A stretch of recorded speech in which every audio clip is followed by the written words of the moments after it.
Halo dulur Sumur Boto, izin melintas nggih. Lah lagi mlebu Sumur Boto iki masuk gapura sing jos lor, gapurane lor. Lah khusus mlebu Sumur Boto iki aku njipuk sopir sing ngerti arah daerah kene lor, iki jipukan iki lor. Daerah Mbulu iki kenapa lor nak mlebu daerah Mbulu kene lor.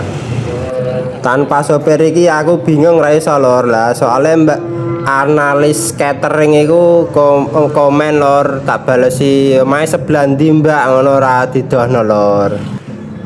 Jane mau didono mek analis catering iku udah dagangane catering dadi lancar lho, tak dono mae tak sepilno barang lokasine dadine malah lancar lor. Lah ngene iki malah golek ya aku lor ora roh lor niki lor.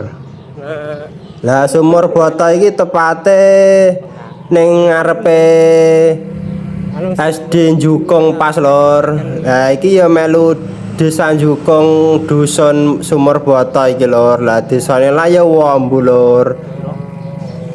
Lah dusun iki lah ya ana pengrajin terbesar kerupuk rambak lor. Lah iki mau ketoke ya wis tak liwati kiri iki mau lor ana apa pager nggo mepe-mepe kerupuk iki mau lor. Lah iku sebelah kiri lor.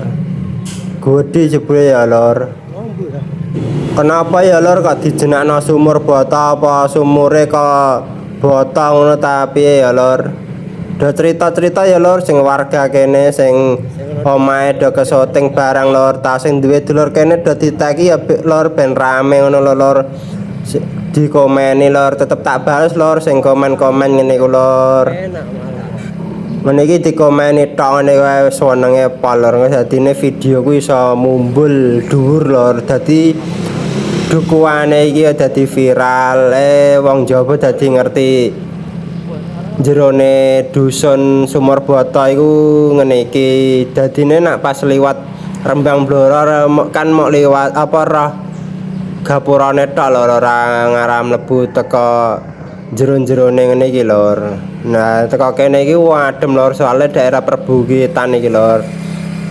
Daerah kene lah ya wakil lor apa iku wit kedondong iku lor.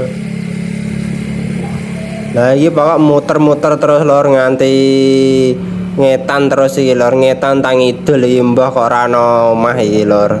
Iki tembuse mbondi lor, ora pokoke di gawa sopire rene anut aku lor, ora anut sopir iki wis bingung lor teko kene lor.